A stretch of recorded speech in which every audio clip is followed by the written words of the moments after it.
ভারতে মাওবাদীদের সাথে যুদ্ধে নিহত শীর্ষ মাও নেতা সহ ৩৩ জন। পাকিস্তানের সন্ত্রাসী হামলার জন্য ভারতকে দায়ী পাকিস্তান আর্মির।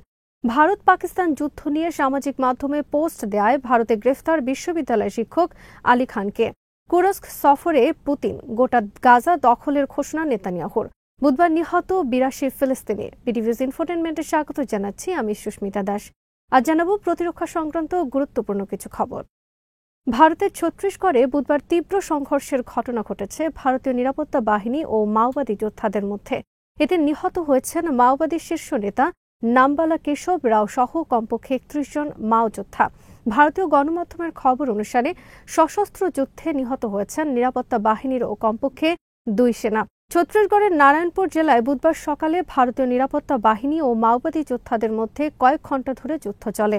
ভারতীয় সরকার দাবি করেছে এই যুদ্ধে নিহত হয়েছেন শীর্ষ মাও নেতা নাম্বালা কেশব রাও।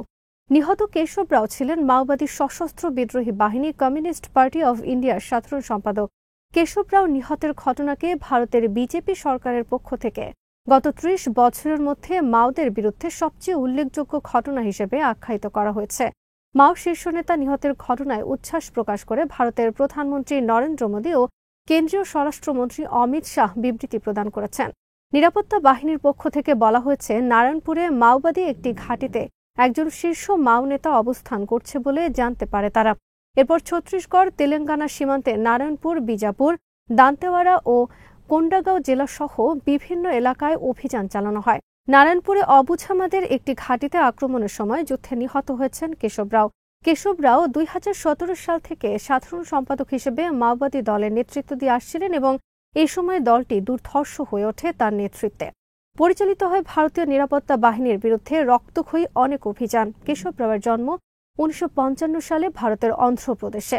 তিনি ছিলেন ভারতের জাতীয় পর্যায়ের একজন ভলিবল খেলোয়াড় এবং শিক্ষা জীবনের কৃতী ছাত্র হিসেবে বিটেক ডিগ্রিধারী। মার্ক্সপন্থী কমিউনিস্ট পার্টি অফ ইন্ডিয়া ভারতের নিষিদ্ধ ঘোষিত একটি রাজনৈতিক দল, যারা মাওবাদী বা নকশালপন্থী হিসেবে পরিচিত।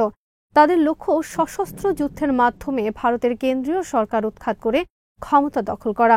মাওবাদীদের মতে ভারতের শাসন ব্যবস্থা ঔপনিবেশিক, সামন্তবাদী, সাম্রাজ্যবাদী এবং সর্বোপরি শোষণমূলক।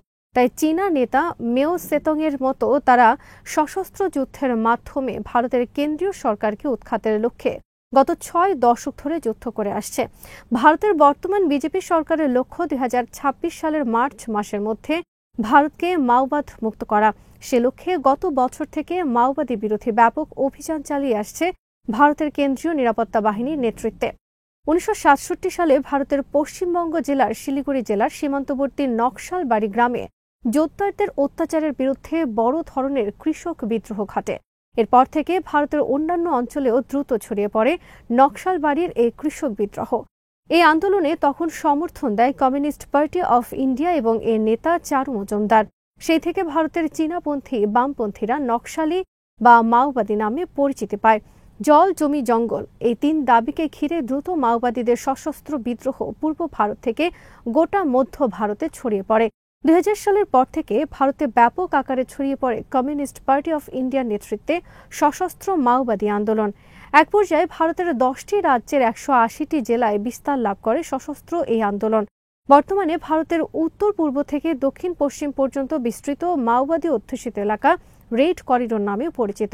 ভারতের বিভিন্ন অঞ্চলে দ্রুত মাওবাদী সশস্ত্র বিদ্রোহী বিস্তারের কারণ রাষ্ট্রীয় শোষণ, বৈষম্য, অবিচার আর উন্নয়নের নামে বিভিন্ন উপজাতি সহ পাহাড়ি লোকজনকে তাদের বসত ভিটা থেকে উচ্ছেদ এবং ভূমিহীনদের মধ্যে ভূমির সঠিক বরাদ্দ না দেওয়া। এছাড়া রয়েছে জমি দখল, বন উজাড় এবং পুলিশি নির্যাতন সহ আরও অনেক রাষ্ট্রীয় অত্যাচার।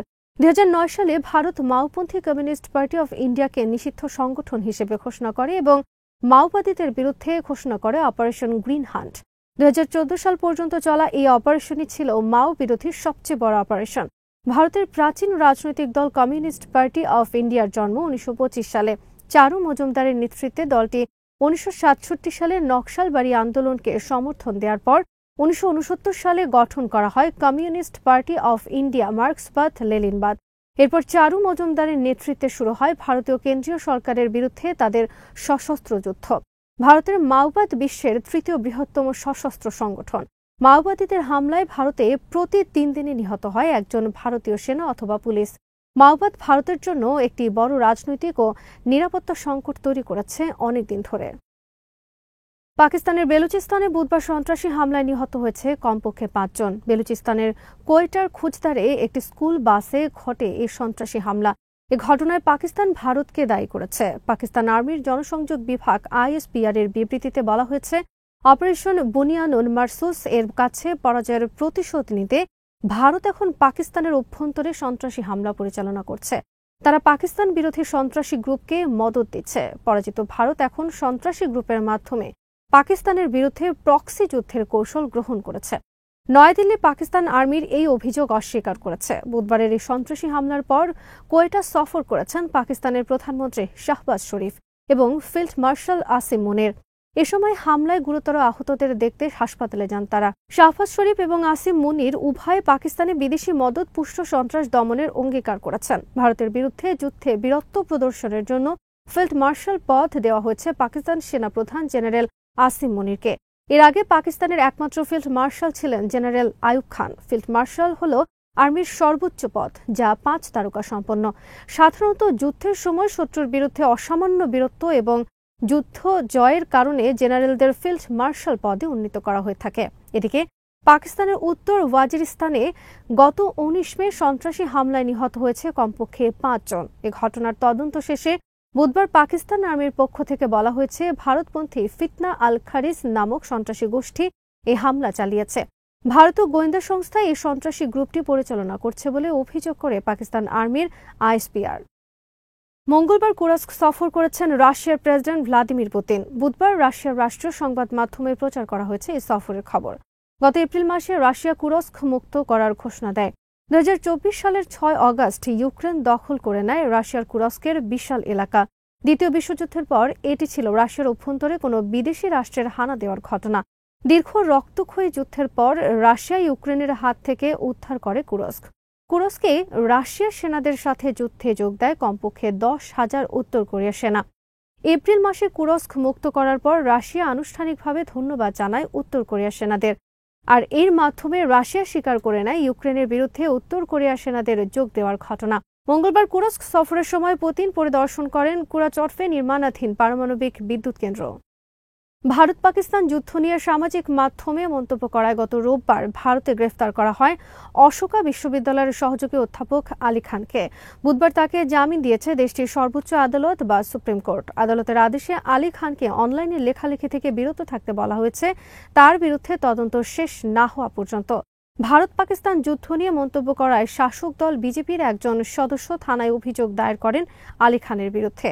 অভিযোগে বলা হয়েছে, আলী খানের বক্তব্য ভারতের স্বাধীনতা সার্বভৌমত্বের প্রতি হুমকি। এছাড়া আরও একজন আলী খানের বিরুদ্ধে অভিযোগ দায়ের করেন এই ঘটনায়।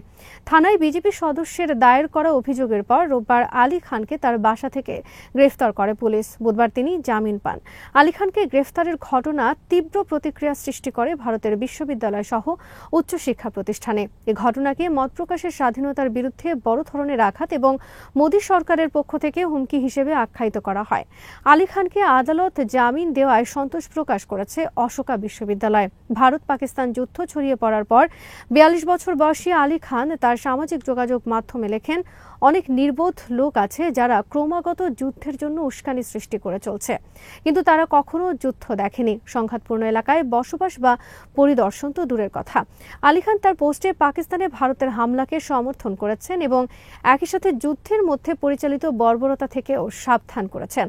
ভারতের মুসলিম নারী সেনা অফিসার কর্নেল কুরেশিকে সামনে হাজির করা বিষয়ে আলী খান লিখেছেন, আমি খুশি যে অনেক ডানপন্থীরা এটার পক্ষে কথা বলেছেন, কিন্তু যারা গণপিটুনি, বাড়িঘর ধ্বংস এবং বিজেপির ঘৃণার শিকার হয়েছেন, নাগরিক হিসেবে তাদের অধিকারের পক্ষেও দাবি তোলা উচিত তাদের।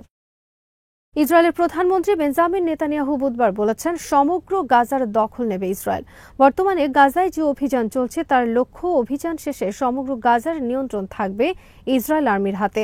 আমরা সেখান থেকে সব জিম্মিকে মুক্ত করব এবং সেখানে আর কোনো হামাস থাকবে না। বুধবারও ইসরায়েলের হামলায় গাজায় নিহত হয়েছে কমপক্ষে 82 ফিলিস্তিনি। ব্রিটেনের লেবার পার্টির সাবেক প্রধান জেরেমি করবিন বলেছেন, গাজায় গণহত্যার অন্যতম সহযোগী ব্রিটেন। ব্রিটেনের বর্তমান লেবার দলের সরকার আগের কনজারভেটিভ সরকারের তুলনায় বেশি সামরিক সহায়তা দিচ্ছে ইসরায়েলকে। ইসরায়েলের গণহত্যার দায় থেকে ব্রিটেনকে দায়মুক্ত হতে হলে অবিলম্বে ইসরায়েলের সব ধরনের সহায়তা বন্ধ করতে হবে। আজ এখানেই শেষ করছি।